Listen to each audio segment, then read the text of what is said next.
నమస్తే. ఇన్నాళ్ళు నన్ను సపోర్ట్ చేస్తూ, ఎంకరేజ్ చేస్తూ మీ ప్రేమని నాకు అందిస్తున్న ప్రతి ఒక్కరికి కృతజ్ఞతలు. అలాగే ఈ వీడియో కూడా ఖచ్చితంగా మీకు ఉపయోగపడుతుంది. లైక్, షేర్ అండ్ సబ్స్క్రైబ్ చేసి మీ సపోర్ట్‌ని నాకు అందించండి. అలాగే ఈ వీడియో పట్ల మీకున్న అభిప్రాయాన్ని కామెంట్ సెక్షన్‌లో కామెంట్ చేసి తెలియజేయండి.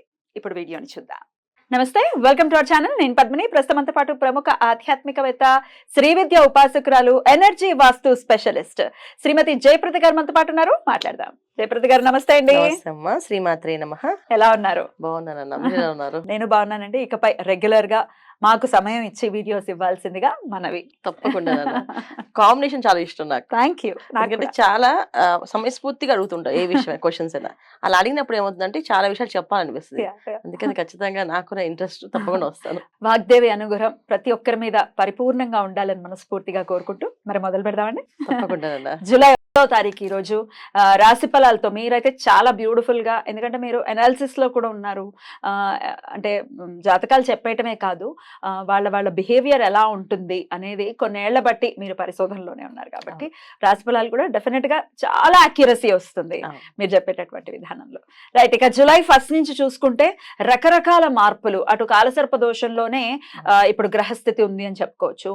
అలాగే శని యొక్క వక్రం ఉంది, గురువు యొక్క అతిచారం ఉంది, మళ్ళీ కుజుడి వక్రం ఉంది. ఇట్లా రకరకాల గ్రహస్థితి. ఏమిటి ఇంత అలాగా మూకమ్మడి దాడి అంటారు కదా, అలానే ఉందా అనిపిస్తోంది. మరి ఏంటి ద్వాదశ రాశుల వాళ్ళకి ఎలా ఉంటుంది? ఈ విషయాలన్నీ ఒక్కసారి మీ ద్వారా. తప్పకుండా.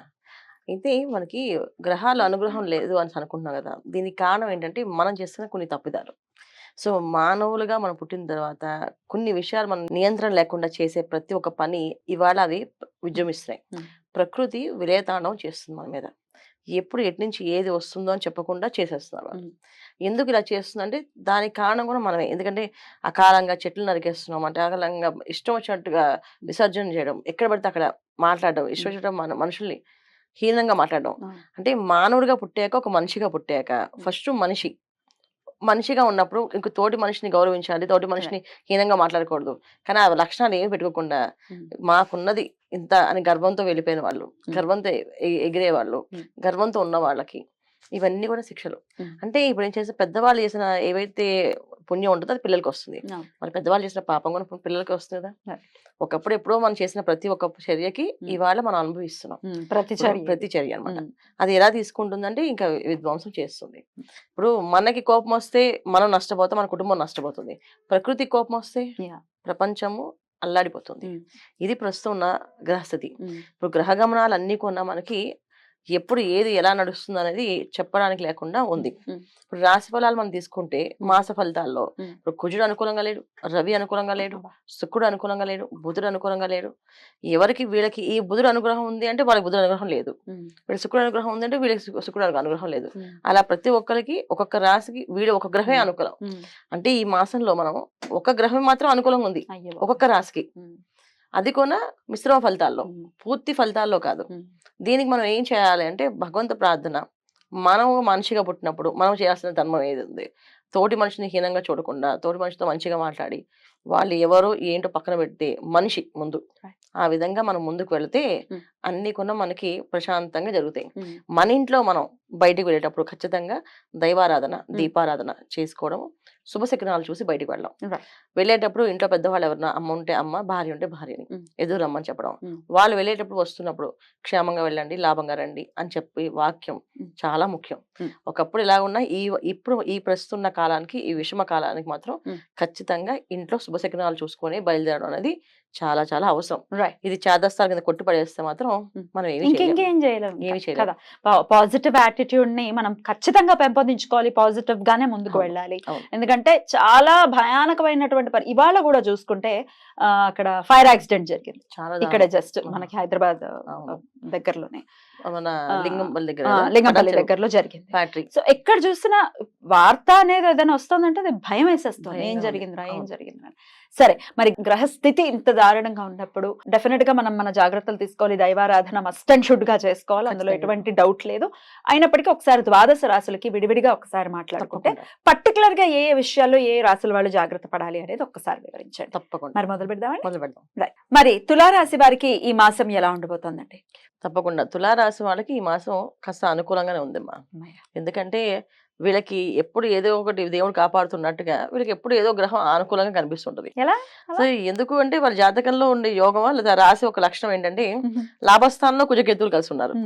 దానివల్ల ఏంటంటే కుజుడు అగ్రెసివ్ ప్లానెట్ కదా, ఏ పని రాదు కాదు అని అనడానికి ఒప్పుకోడు. ఇచ్చేయాలి ఇచ్చేయాలి ఇచ్చేయాలంతే ఇచ్చేయాలి మంచైనా అగ్రెసివ్ గా ఇచ్చారు అగ్రెసివ్ ఇచ్చేయాలి ఇచ్చేయాలి అది ఇప్పుడు అయిపోవాలి అంతే అని Right. చెప్పేసి. Right. సో దానికి తులారాశి వాళ్ళకి కుజుడు ఒక్కడు చాలు Mm. అనుగ్రహం ఇచ్చేసాడు. Mm. సో దీంతో వీళ్ళు పని చేసేస్తారు. కానీ జనరల్ గా ఏంటంటే మనం కుజుడు తులకి శుక్రుడికి కుజుడికి పడదు కదా అని చూడకూడదు. Mm. గోచారీత్యా Mm. గోచారీత్యా రాశిలో ఎవరు ఉన్నారు వాళ్ళు ఏ స్థానంలో ఉన్నారు ఆ స్థానం వీళ్ళు ఫలిస్తుంది. Right. సో ఎప్పుడైతే లాభస్థానంలో కుజకేతులు ఉన్నారో కుజుడు వెళ్ళి శని చూస్తున్నాడు, కుజుడు వెళ్ళి రాహుని చూస్తున్నాడు, మొత్తం అన్ని ఫలితాలు ఆయన ఇచ్చేస్తాడు. Oh. తీసేసుకోండి మొత్తం ఫలితాలు ఇవ్వాల్సింది వాళ్ళకి అని చెప్పేసి. Okay. సో దానివల్ల ఏంటంటే తులారాశి వాళ్ళకి అన్ని పనులు అనుకూలంగా జరుగుతాయి. అయితే ఏంటంటే ధనం చేతిలో ఉండదు వీళ్ళకి, ఖర్చు విపరీతంగా ఉంటుంది, పనులు అయితే అవుతాయి. వివాహ ప్రయత్నం చేస్తారు, వివాహాలు కుదరడము, వివాహాల కోసం అన్ని ఏర్పాటు చేసుకోవడం, తర్వాత ఇల్లు కొనుక్కునే వాళ్ళకి ఇల్లు కొనుక్కునే అవకాశము, స్థలం కొనాలని స్థలం కొనుక్కోవడానికి, దీనికి డబ్బులు కావాలంటే వస్తారు 10 మంది ఇవ్వడానికి అప్పులు. అయితే అప్పు తీసుకునే ముందు మనం జాతకాన్ని పరిశీలించుకోవాలి. ఎందుకంటే మన పర్సనల్ జాతకంలో ఆ యోగం ఉందా లేదా, గృహ యోగం ఉందా లేదా. గృహయోగం ఉండి తీసుకుంటే ఆ దశ అంత దశ కొన్ని బాగుందని చూసుకోవాలి. గృహయోగం ఉన్న దశ అంత దశ బాగాలేవనుకోండి ఆ గృహం మనకి భారంగా మారుతుంది. దశలు అంత దశలు కొన్ని బాగున్నాయంటే ఇక్కడ వీళ్ళ గృహం కొనుక్కోవడానికి గోచారీత్యా వచ్చే ఫలితాలు వాళ్ళ జాతకంలో వచ్చే ఫలితాలు అన్ని కలిపి 200% పనిచేస్తాయి. జాతకంలో యోగాలు లేనప్పుడు ఇలాంటి పనులు చేయకూడదు. దీనివల్ల ఏంటంటే ఇవాళ మనకి బాగున్నప్పటికీ రేపు దానికి వడ్డీ పడుతుంది, వడ్డీకి చక్ర వడ్డీ అన్నట్టు మన మీద ఎక్కువగా భారం పడుతుంది. అందుకని అప్పుల జోలికి వెళ్ళకూడదు. అప్పులు చేయాల్సిన పరిస్థితి వస్తే అది ఎందుకు చేయాలనేది జాతకం పరిశీలించి కంపల్సరీగా చూసుకోవాల్సింది. చూడకుండా అప్పు మాత్రం చేయకూడదు. అది వ్యాపారానికైనా వివాహానికైనా ఇంట్లో ఆరోగ్య సమస్య ఉంది ఆరోగ్యం కోసమైనా సరే చేయకూడదు. దానివల్ల చాలా ఇబ్బంది అనేది ఎదుర్కోవాల్సి వస్తుంది. ఇది తులారాశి వాళ్ళకి ఈ మాసంలో ముఖ్యమైన విషయం. రైట్. మొత్తానికి మంచి ఫలితాలే ఉండబోతున్నాయి 100%. వారికి, అనుకూలించేటటువంటి పరిస్థితి ఉంది. అతి తక్కువ అంటే సింహరాశి వారికి ఒక ఇంత బాగుంది అన్నారు, మళ్ళీ తులారాశి వారికి కొంచెం బాగుంది అని అంటున్నారు. కాబట్టి వినడానికి డెఫినెట్ గా హ్యాపీ ఇది. అయినప్పటికీ దేవతారాధన ఏం చేసుకోవాలి తులారాశి వాళ్ళు? లక్ష్మీ నరసింహస్వామిని ఆరాధించుకోవడం, లక్ష్మీ నరసింహస్వామి పూజ చేయడం, మంగళవారం శుక్రవారం లక్ష్మీ నరసింహస్వామి గుడికి వెళ్ళడం, 21 ప్రదక్షిణాలు చేయడం.